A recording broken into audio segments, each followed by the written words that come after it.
જય શ્રી કૃષ્ણ મિત્રો, આજના વિડીયોમાં આપણે વાત કરીશું વિટારા બ્રેઝા 2016નું મોડલ એલડીઆઈ ઓપ્શનવાળું વેરિયન્ટ છે. તો શરૂઆત આપણે ચાવીથી કરી તો કંઈક આવી ચાવી આપે છે. સિન્સ એલડીઆઈ વાળું વેરિયન્ટ છે તો ચાવી આવી કંપનીમાંથી આવે છે એન્ડ સેન્ટ્રલ લોકિંગવાળી પછી કરાવવી પડે છે, નાખો તો કંપનીમાંથી જ એવી આવે.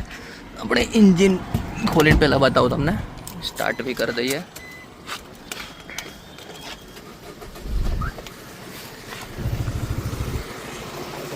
સો આમાં આવે છે 1.3 લીટર વાળું ડીઝલ એન્જિન DDIS, જે આઈ ગેસ મેજર મારુતિમાં આવે છે. જસ્ટ અ સેકન્ડ, આનું ખોલીવાનું. હા, બિલીવ મી ઓર નોટ, આનું હુડ બહુ ભારી છે એન્ડ આઈ ગેસ 4 સ્ટાર રેટિંગમાં એ વખતે આ એક જ કાર આવતી હતી. સો DDIS એન્જિન સુઝુકીનું જે 1.3 લીટરનું આવે છે, ટુ બી પ્રિસાઇઝ 1248 વાળું. એન્ડ આનું માઇલેજ કંપનીવાળો તો કહે છે કે 24નું આવે છે, બટ જ્યાં સુધી મને ખબર છે 21-22નું હાઈવે ઉપર આપે છે. સો અંદરથી ઇન્ટિરિયરની વાત કરીએ તો આવી દેખાય છે. સો આમાં સિન્સ LDI વાળું વેરિયન્ટ છે એટલે આમાં બીજું કાંઈ આવતું જ નથી. આપણે ખાલી ટ્રીપ આવે છે, ટોટલ કિલોમીટર ચાલી એટલી ટ્રીપ બી આવે, બરાબર. ને આ અહીંયાથી ચેન્જ કરીએ તો રેન્જનું છે, કરંટ કન્ઝમ્પશન, ફ્યુલ કન્ઝમ્પશન, ને આ હમણાંની જે ટોટલ એવરેજ આપણે જે ડ્રાઈવ કરી હોય રીસેટ કર્યા પછી એ છે. એન્ડ ઇન્ફોટેનમેન્ટ સિસ્ટમ આવે છે, આમાં બ્લૂટૂથ કનેક્ટિવિટી આપી છે. સો એ બહુ સારું છે. અને નોર્મલ ઓટોમેટિક ક્લાઇમેટ કંટ્રોલ નથી આવતું, મેન્યુઅલ જ છે. તો અહીંયા નોબથી જ આપણે કરવું પડે. એસી ઓન ઓફનું છે, રીસર્ક્યુલેશનનું બટન છે. અહીંયા ઓક્સ ને યુએસબીનો સ્લોટ આપ્યો છે, 20 વોલ્ટ ચાર્જિંગ સોકેટ. ને જેમ કે આ મેન્યુઅલ છે તો એક્સલેટર, બ્રેક, ક્લચ અને તે ડેડ પેડલ બી આપ્યું છે. તો એ હાઈવે ક્રુઝિંગ વખતે આપણે બહુ કામ આવે, પગ રેસ્ટ કરી શકો. અને એનો ગિયર લીવર છે, અહીંયા ગ્લવ બોક્સ છે. જસ્ટ અ સેકન્ડ, કંઈક અટકતું હતું એટલે પોઝ કરીને બંધ કરો વિડીયો. અને અહીંયા સિન્સ આ એલડીઆઈ વાળો વેરિયન્ટ છે એટલે અહીંયા સનગ્લાસ હોલ્ડર ને અહીંયા લાઇટ નથી આવતી, ખાલી વચ્ચે જ એક આવાળી લાઇટ આપે છે કંપનીમાંથી. એન્ડ સ્ટીરિંગ વ્હીલ કંઈક આવું આવે છે. આમાં ઓડિયો કંટ્રોલ નથી, ટોપ એન્ડ વેરિયન્ટ નથી એટલે, બટ હા ઇલેક્ટ્રોનિકલી મિરર એડજસ્ટમેન્ટ થઈ શકે છે અહીંયાથી, તો એ બહુ સારી વસ્તુ કહેવાય. એન્ડ 2 ને 2 પાછળ એટલે ટોટલ 6 સ્પીકર આવે છે, એમાંથી 2 ટ્વિટર છે. ને પાછળથી જોઈએ તો પાછળથી કંઈક ગાડી બેસવામાં આવું છે. તો આ એકદમ પાછળ સીટ છે ને એ પ્રમાણે લેગરૂમ એડિક્વેટ છે અને હેડરૂમ બી સારું એવું આપે છે.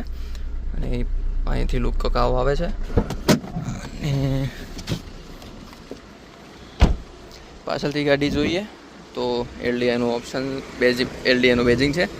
મારે સુઝુકી અહીંયા લખેલું આવે વિટારા બ્રેઝા. બૂટ ખોલીને બી બતાવી દઉં બૂટ સ્પેસ કેટલી છે.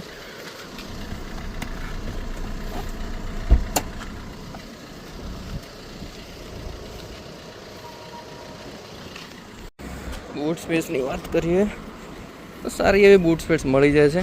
એમાં અહીંયા 2 જગ્યા ઉપર આ કબી હોલ્સ ટાઈપ બી છે, અહીંયા થોડું ઘણું સામાન રહે. ને આનું સ્પેર વ્હીલ બી તમને મળશે. સિન્સ ટોપ એન્ડ વેરિયન્ટ નથી એટલે એલોય વ્હીલ્સ તો નથી આવતા, બટ સ્ટીલ આપણે ટાયર પ્રોફાઇલની વાત કરી લઈએ તો આમાં ટાયર પ્રોફાઇલ આવે છે 205 65 R16, એટલે 16 ઇંચના ટાયર આવે છે. આઈ ગેસ ટોપ એન્ડ વેરિયન્ટમાં 17 આવતા હશે if I am not wrong.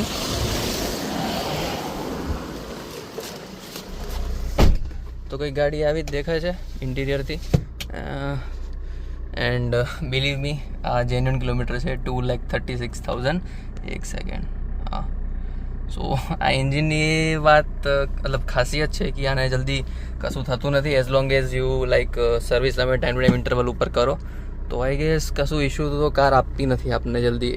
એને કોઈ બી કાર હોય, લાઈક તમે ગમે તે કંપની ચલાવો, એઝ સુન એઝ તમે મેન્ટેન સારી કરો તો કશું વાંધો ના આવે.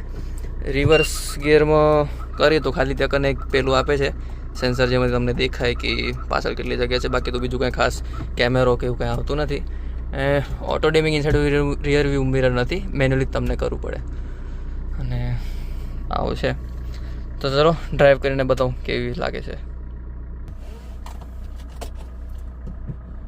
તો ડ્રાઈવ ઇમ્પ્રેશનની વાત કરીએ તો આમાં 1.3 લીટરનું DDIS એન્જિન આવે છે, જે પહેલાં મેજર મારુતિની બધી કાર્સમાં આવતું હતું. And engine Fiat powered engine હતું, લાઈક ફિયાટ કંપનીનું એન્જિન હતું 1.3 વાળું, ને લીસ્ટ મેન્ટેન એન્જિન છે. આઈ ગેસ આજ સુધી કોઈ એને પાનું બી નહીં ટચ કર્યું હોય એટલી મેન્ટેન એન્જિન છે. લાઈક તમે બહુ જલ્દી એમાં ઇશ્યુ કંઈ આવતા નથી.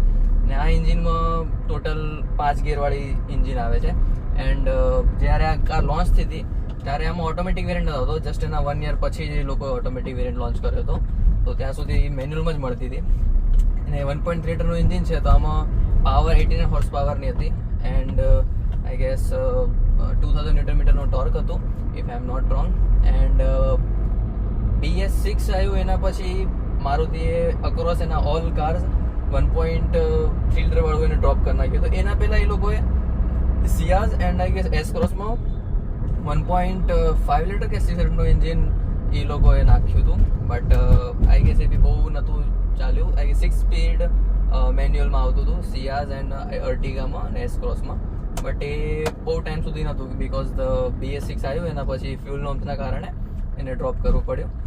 આ એન્જિનમાં આમ કાંઈ એસ જ ઇશ્યુ નથી, બટ જે લો એન્ડ પંચ હોય ને, જે આપણે 2000 RPM ને નીચે જે પિકઅપને જે પેલું હોય એ થોડુંક ઓછું છે. એઝ સુન એઝ તમે 2000 RPM ક્રોસ કરશો, ગાડી એકદમ તમને પિકઅપ ને બધું આપશે, પણ ત્યાં સુધી હું ફૂલ પંચો દબાવી દઉં તો બી કશું ના થાય. પણ એઝ સુન એઝ 2000 ક્રોસ કર્યું ને ટર્બો કિક થાય, એના પછી એકદમ કમ્પ્લીટ ગાડી પેલું તમને ઓવરટેક કરવું હોય તો 2000 ઉપર રાખો તો તમને વધારે મજા આવે. ત્યાં સુધી કશું ખાસ મજા એટલે આવતી નથી. બટ હા, તમે બહુ પેલા નથી કે તમને રેસ ડ્રાઇવિંગ કરવી છે પેલું કાંઈ, તો બેસ્ટ છે. ને લાઈક લો એન્ડ ટોર્ક નથી, બટ તમે હાઈ એન્ડ સ્પીડ ઉપર તમે ડ્રાઈવ કરો તો બહુ મજા બી આવે છે.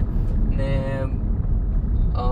લાઈક મારુતિનું આ એન્જિન એટલું સારું છે ને કે આઈ ગેસ ઓછામાં ઓછું તમે ગમે તેમ લાઈક ફૂલ પંજો દબાઈને બી ચલાવો તો આઈ ગેસ તમને કેટલાનું ઓછામાં ઓછું 16-17નું તો એવરેજ આપે જ છે. ને બિલીવ મી, હાઈવે ઉપર આમાં 21નું એવરેજ નીકળ્યું છે, 21-22નું, જ્યારે અમે ગુજરાત જતા હતા ત્યારે.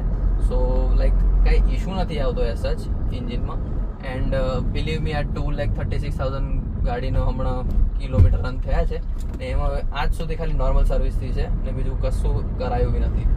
સો ગાડીનું બીજું કંઈ આમ ખાસ તકલીફ બી નથી. તો આને બીજું કેવું છે, આ જે ડીઝલ એન્જિન છે ને એ જલ્દી કોઈ વેચવા બી નથી કરતું. લાઈક જેના પાસે આ ડીઝલ એન્જિનવાળી મારુતિ છે 1.3 વાળી, પછી સ્વિફ્ટ હોય, ડિઝાયર હોય, વિટારા કહો કે ગમે તે કોઈ વેચવા નથી કરતું. બિકોઝ એના બે કારણ છે.